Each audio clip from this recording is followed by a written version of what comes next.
to be able to have colour sexable, which is where we're at now. So these little pullets are brown, and when they're laid, they're quite brown as a little day-old chick. The rooster portion is yellow, and so that they're really highly accurate to be able to colour sex them.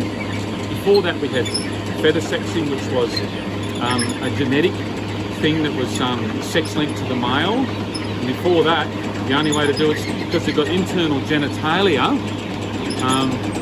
Takes getting your head around, doesn't it? Internal genitals.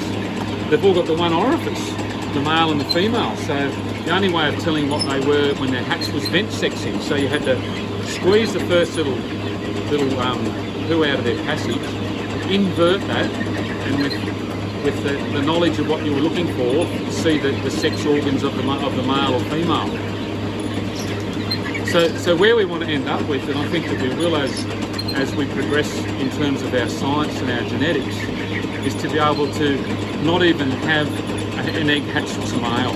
That's the ideal, because at the moment we hatch them as males, but guess what? They've got to be done away with and euthanized in an appropriate way. Society now is finding that they don't like that.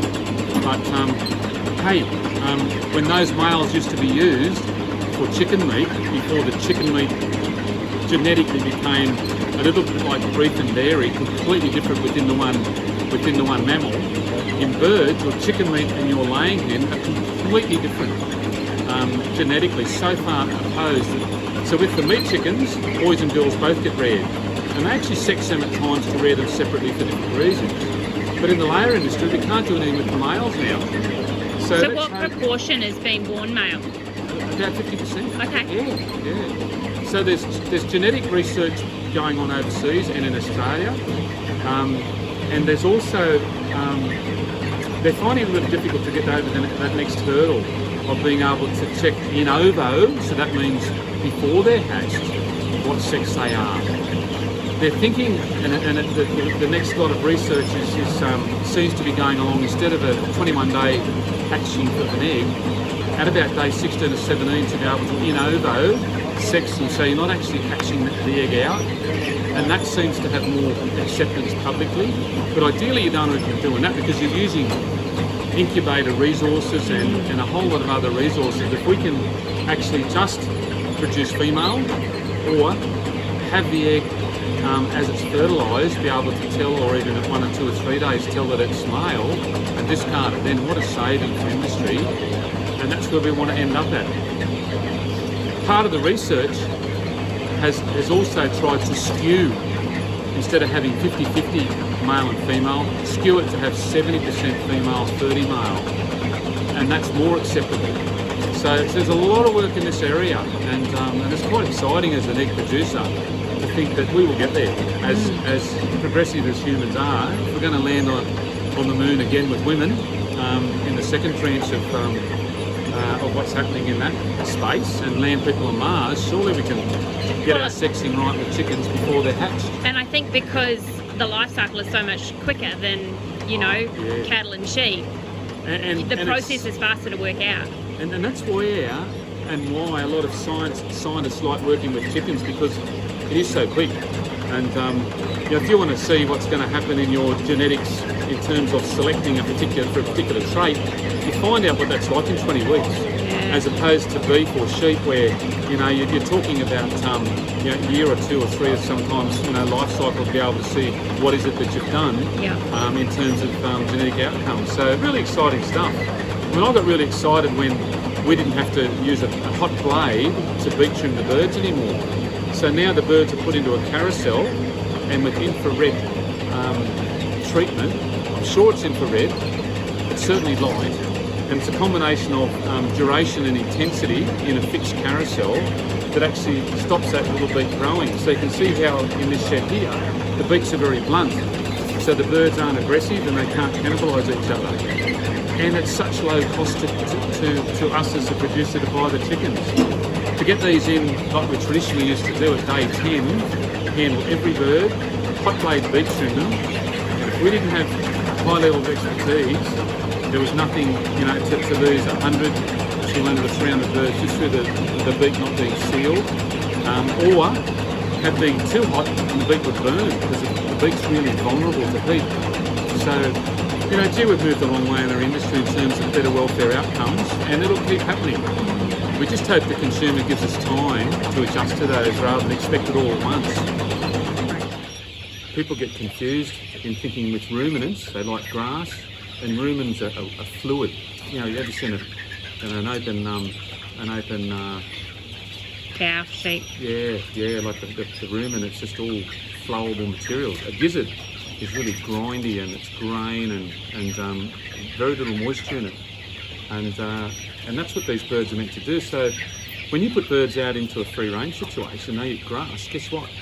They can't process it and get it through and actually get grass compaction. And so the notion of free range as opposed to birds eating inside and eating a ration that's composed of grain and protein meals and limestone, multivitamins and minerals, yolk colour, is perfect for the nutrition of the bird. Add grass, it just doesn't work. And that's why we don't want these ones eating their litter. But they do, and of course they're floor-red, so you can't change that unless we put them on wire or put them in rearing cages. But unfortunately the world is moving in terms of social licence, and now it doesn't want, because it's the perception, I've seen birds in a green field is really a notion that people like to see rather than seeing them in a shed, but the shed situation is terrific when they're on wire is even better. The problem is in this situation that they've got the oral fecal cycle, so there's a component of litter in what they eat, their own litter. And birds will always find through that cycle as they grow that we will get a challenge to them, and usually it will be in the form of coccidiosis, and we'll have to treat for that. And we do that by having a coccidiostat in the feed. It's a little bit like that in feedlots too, where you actually have they use rumensin in feedlots that stop that acidosis a little bit. Yeah, so it's a similar thing to acidosis, but quite different. And anyway, we've learned how to farm the birds, and now we've got to learn how to refarm them again if we're going to stay on in non-cage situations, unfortunately. But we can see when it's like when we come into this shed. Till the birds are used to being in here, they get flighty, they want to smother, they cause a bloody dust, and they employ people today in free-range setups just to really be walking the birds for the first couple of months. But in terms of walking them, it's to try and get them not only to not smother and get acclimatised to the new environment that they're being put into, but more importantly to teach them how to use the nest boxes when they're starting to lay, because the birds will lay on the floor, and you've got to teach them how to perch, teach them how to climb, and you've only got to get 1% of birds in 20,000 to lay their birds on the floor, and that's 200 eggs on the floor. You try and pick up 200 pieces of rock or paper, I bet by the time you get to 190, you've had a complete and utter gut feel, and it's no different with eggs.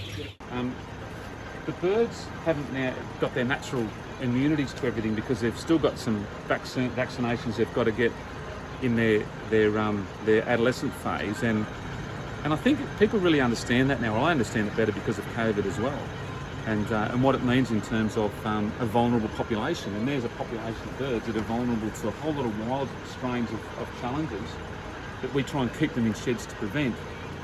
And I hope that that's not what they've got. Last time they did have it, we'll probably be right, but the signs are there. I've got to react really quickly and move and ensure that in 5 days' time, when I could have reacted and said, why didn't I? And I'm finding I'm getting not 5 a day, 50, and then 500. It's disaster management then. Chickens, come into sexual maturity about sort of 14 to 16 weeks of age. They reach peak at 25 to 35, and at 80 it's all over Red Rover and they go. And it's very much like a week in a chicken's life is like a year in a human's life, and it helps you understand why we get rid of them at 80 weeks. There's not too many humans that are out there and working a full day and being absolutely productive or at their peak at 80. Many are blessed to still be going quite well, but in terms of that pouring a day of pouring concrete or building a shed or packing eggs, it's all over. Still play golf hopefully.